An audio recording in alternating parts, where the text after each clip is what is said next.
What's up, everybody? Welcome back to another LTA show. I don't know why I have this headphones on, I guess to make it seem like I'm talking to a microphone, but I'm really not. I'm just talking to the camera, so I'm probably just going to take it off. I don't know why I had that on there.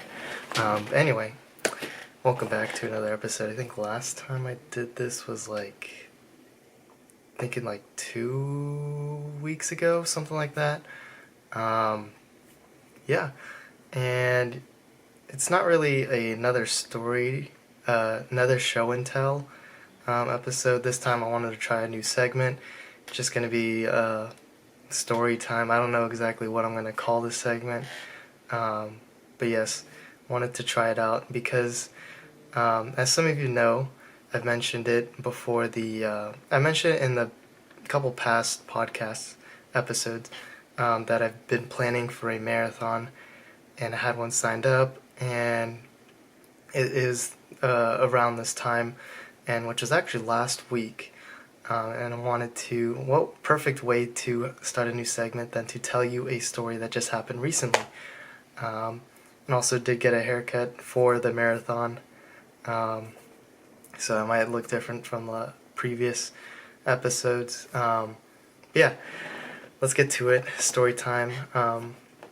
So yeah, marathon, that big marathon I was talking about, past episodes. Nervous, obviously, because this is the first time I've done a big distance race like that. I've done previous half marathons. To give some context, ran 3 in total. 2 was an SF hosted, and then the other one was in Berkeley. I had some experience with SF because the marathon was actually in it's the same route basically, but with the half marathon you're only used to one section or a pretty decent segment of the marathon, and the rest I was unfamiliar with. And then I signed up around January, so I had about 7 months of prep, but I learned a lot of new things. It was pretty hard to consistently run while also maintaining work, school, those different obstacles, but I still did it. I know it wasn't, I think I could have done better, honestly, but, what's done is done, and I'm just giving you my experience, past things I've learned, lessons, and it was a fun journey. I was pretty nervous because like I said, never done a race like this. Didn't know what kind of shoes I should be wearing because half marathon is 13 miles, marathon is 26, so it is longer. Also didn't know proper fuel during the race. Also didn't know what pace I was going to be running at during the marathon. Also, had to incorporate more trainings in terms of hill runs, longer runs actually, a lot longer runs, and it had to be 2-3 times a week, and also making sure my body is consistently staying in shape, meaning no injuries, making sure I prevent that from ever happening, which was a little scary to think about because if I get injured, it's going to set me back. Luckily that hasn't happened during that whole training process, but it was a big factor in my training and how to make sure I was training properly and not overtraining, and not pushing myself too hard. But it was a lot of new things. Learned, like I said, time management, balancing with school, and then job after, during the summer, and also just when I was gonna run and how long I was planning on running, and didn't really have a coach or any other guidance really. I did have some advice from a couple of people that I knew. My coach, my old high school coach, I did ask him just for a little bit of advice. Also, you've seen in the past episodes with Dante, he ran his first marathon. I asked him a little bit about what that was like, so I did get a little bit of advice, but not actual coaching or training, like a full training plan. It was just basically me just figuring out myself how I was going to run that week, how long I was going to do it for. And it was interesting. It was a lot to learn because, with coaching, you have more of a guidance. You can help your person that you're training, what they're training for. You have a set schedule, routine, whereas by myself, I had to figure all that out.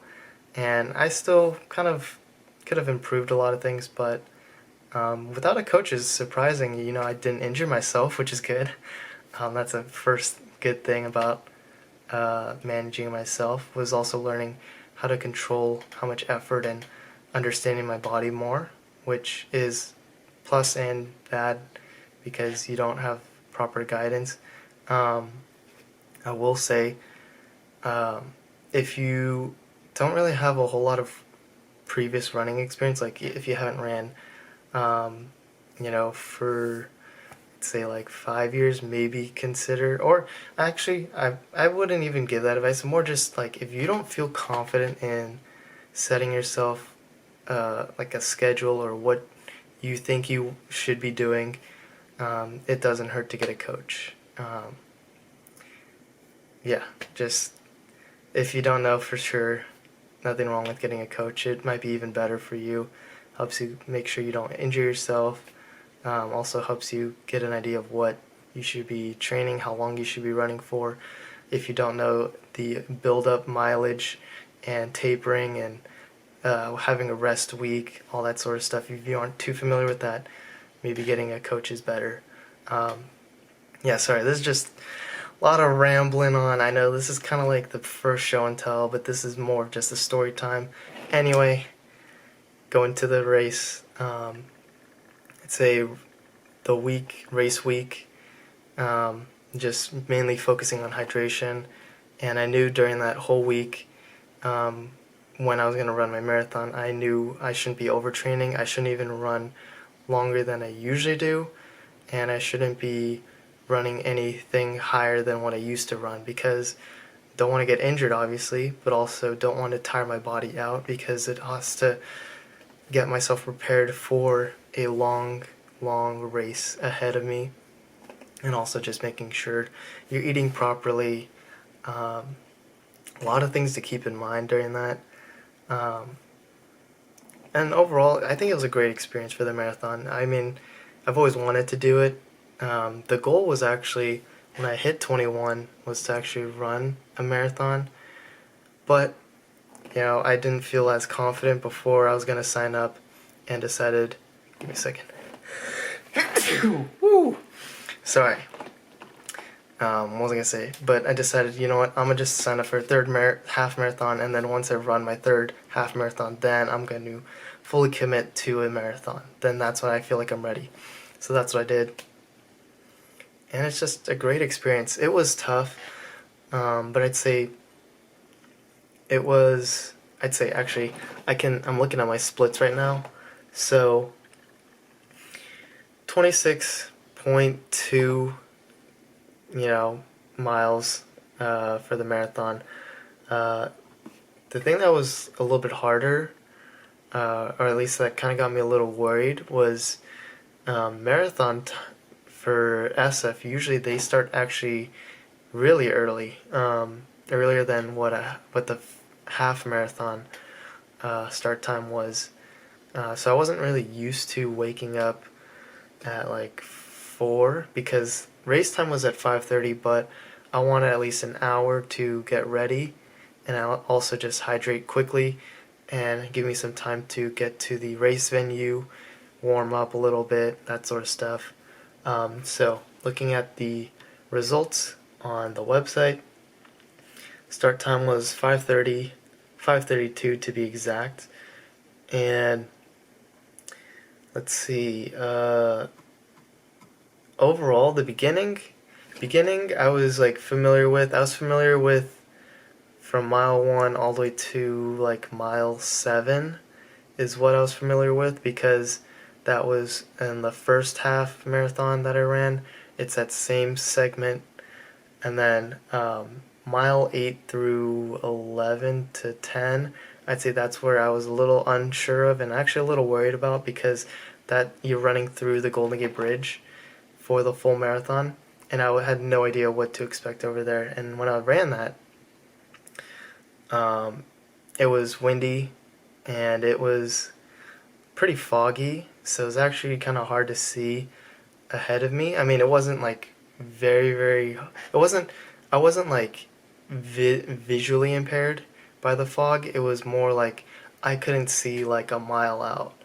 I could only see like half a mile, something like that. Anyway, I just basically couldn't see the other side of it. Um, and then also there were some hills during that when we looped around and then went back to the bridge. Um, and then after we came back out of the bridge, we say mile 11 through 15 or 14, got back to a familiar area, because in the first half marathon, you actually don't run through the Golden Gate Bridge. You actually run around, you run past it, and then you go to Golden Gate Park. So I was back to that familiar segment, and then once I hit Golden Gate Park, that's when everything else past that, I had no idea what the route was going to be like, or what the terrain was going to be like, or how high the elevation was. So a lot of just consistently running straight for a while. I'm just trying to remember exactly what it was like. A lot of hydration stations, and actually I don't really have it with me right now, but I did have, you can see it right there, I had that little fanny pack, and that actually carried all my running goos. I had about like 18-ish, and before, note to self, if you're ever planning on running a marathon and you're planning on taking those goos or any sort of energy fuel, make sure you add that into your training plan before the actual race. That way your body can get used to it and see, okay, is it going to be, it's got to adjust to it, because it might not sit well during the race, so you want to give it some time. But I had that on, had like 18 goos. Man, I'm pointing off. Anyway, 18 of those, and the goal was to take it every 2 miles. I take one goo, and I had a water station. I counted it all together. It was about 17-ish, so that was perfect, right around the number that I had the goos. So I'd take a goo, and then right when I reach the water station, that's when I use that to drink. I drink the water down to help the goo react quicker, and also keeping myself hydrated. And then that was a nice little mental note, keeping myself in mind that, okay, after this water station, I got to get ready to drink my next goo, because I'm going to hit my next mile. And then during that mile, so for example, it sounds a little confusing, but basically mile 1 I run normally, and then as I'm about to hit mile 2, that's when I take my goo before I reach the second mile. And then I hit the water station around mile 2, and then once I hit mile 3, take my goo. Station 4, mile 4, I should have my second goo already consumed, and that's when I reach my water station. So it's kind of like a consistent routine. It's like goo, water, get ready, goo, water, get ready. Same thing, just constantly in that cycle. And it helped me a lot. Helped me not get injured instantly, and also keeping myself hydrated with the proper nutrients as well, so I wasn't like bonking, as the term for people when they hit mile 20s, when they have no energy or feel like they're really slow. So I didn't hit that, luckily. It's because of the goos, making sure I did it properly. But that was through a lot of trial and error, and also just implementing that on my training before the actual race. And then, let's see, I'd say mile 18 was when it got really hard, because my foot started hurting, because I haven't ran. Actually, the farthest I've ran during my training was 13, and I know I should have at least ran 20 miles. That way it gives my body an idea of what it's going to be like reaching that sort of distance. But I haven't reached it, which I should have done. But thankfully, I was still able to run through 18 all the way through 24, actually 26, sorry, and power through it. And which was surprising, but um, I knew I just wanted to finish strong. And the goal was to actually finish under 4 hours. That was my own personal goal. It wasn't anyone else's, just something I wanted to do, set myself up for.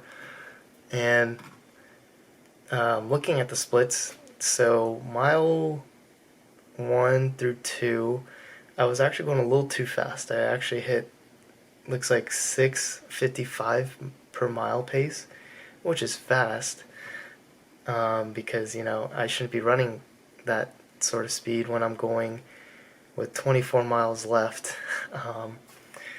But luckily I realized that and started slowing down a little bit. So then around the 5.7 mile checkpoint, I was hitting an average of 7 minutes and 43 seconds. So I did tone it down a little bit. And then 6.43 mile to the 10.9, that's when I was consistently hitting around 8-minute mile. And then kept it consistent through mile 11 all the way through 14 under 8. And then mile 18, like I said, it got a little tougher, started slowing down a little bit. So mile 18 through 24, it went to 8 minutes instead of under 8. It went over 8. But overall, looking at the average pace with the full course, I was running around 8:28 per mile, which is in total 3 hours and 41 minutes. And that is just under 4 hours, which once I passed that finish line, I was super happy. But the funny thing was, sorry for the squeaky noise, it's my chair. Once I hit mile 24, I was thinking to myself, okay, once I hit mile 25, I'm just going to run fast. I don't care if I hurt myself because, if I injure myself, obviously I'm going to take a rest. Obviously I'm going to rest after the marathon. I don't need to train after the marathon. So, got plenty of time to rest. That's what I told myself. As soon as I hit mile 25, I just ran as fast as I could, or at least sped up. So I went from I remember, because it was on my phone, Strava, I was going from 8:30 per mile to 7:30, I think, at that last mile. So from mile 25 to mile 26, definitely sped up and just wanted to finish and felt motivated. I was like, okay, I know I can finish under 4, but under 4 hours, but I'm gonna try to just give it as everything that I got towards that last mile, and that's what I did. Finished it, felt very happy, and maybe I'll consider doing another marathon. It was a great experience. Got a lot of people supporting me, and I appreciate those people. Shout out to those people that were cheering me on and sent me some supportive messages. You've all helped me in the journey. It was a great experience, and I just appreciate your support. Looking at it, overall, there was about 4,000 runners, and to be, running, being a part of that, it felt great. A lot of supportive people, because I was I wasn't too familiar with the course, so having that extra support, people cheering me on, people giving me water, and seeing my name tag on the bib and saying, you got this, Felix, as they're handing me the water, felt great. It was like a little boost, confident boost, and sometimes not even at the mile marker, you see just people kind of posted at certain areas by the streets, just cheering people on. It's very nice to see the community kind of supporting one another. It was a rewarding experience. And then I remember after I finished, my legs were jello. Next day, legs were sore, everything hurt. But here we are now. It's been 5 days now, 6-ish, something like that. 5, whatever. Anyway, legs are a lot better now. But I will say, my tip to you is if you've never ran a marathon and you finish running your marathon, make sure you do 3 things. Hydrate, eat a well-balanced diet, and get a lot of sleep. Because if you don't do those things, you're going to do exactly what I did. And when you don't rest and get enough sleep, get more sleep than what you usually do, you will be more likely prone to fever. That's exactly what I did. That's exactly what I got. And I learned it the hard way. But now I know now, for my next upcoming marathon that I do decide to do all those 3 things so I don't get sick. And this is my tip to anybody that's planning on running a marathon or anything past 10 miles. Make sure you do all those 3 things to prevent yourself from getting a fever, because it feels great finishing a marathon, but you don't want to be finishing a marathon, being sore, and then getting sick right after that. It's not a great feeling. But looking at it, here is little after the marathon. I kept a little log. I was reflecting on it, and this was like I had a log. Give you some context, and I basically tracked everything that I did, whether it was biking, which was like on elliptical bike that you sit down, one of those like under the desk things, but it was great because if I didn't want to run as much today or wanted to go lighter on my legs, then that's what I did. Whatever I did, running, elliptical bike, or just exercise like push-up, weight training, whatever it is that I did, I recorded it and ended up calculating everything in total. So this right here is the biking. Excuse the math, ignore the math, but basically I just wrote it all down. I did 67 hours of the bike, sitting down on the bike, which is crazy thinking about it. And here is the things I've written down in total, calculating all my runs, how long it took. Not including the 13-mile run that I had, because I didn't really go for time during that. I think I just went for the mileage. In total, for running, I hit 48 hours, which is less than the biking, but that's because there were some times when I wanted to go easy on my legs, which is better than getting injured. But yeah, it's pretty crazy to think about. I would have never guessed I would run a marathon. I would never have imagined myself in the past thinking, I'm going to run a marathon, you know? Never would have guessed that, never would have thought that, never would have told myself that, but here I am. And I'd say, you know, if you're considering doing any sort of distance run races, go for it. It's nice to challenge yourself, push yourself. It's a great experience, rewarding. See what you're made of, and also just having people that support you and care for you. It's nice to have also that. That's a great motivator. But everyone has a different motive for why they run. But if you do plan on doing it, go for it. You're going to do great. Just train properly. I know you're going to do great. Hydrate. Eat right. Find a good playlist. Depending on how long you plan on running, make sure that playlist can keep you going, and then just enjoy the process of training. Yeah. To end it off, before I end this little story time, here's a little bit of proof that I did the marathon. This is the medal that I got after finishing. Pretty cool, huh? Nice little reminder to myself.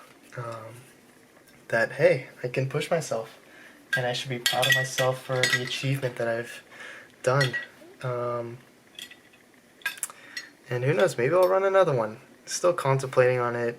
I know it's not in a hurry to run another one, but maybe I'll run with somebody. I don't know. Anyway, enough rambling off. This is my marathon story. Thank you so much for watching. Have a great rest of your day. Take it easy. Goodbye.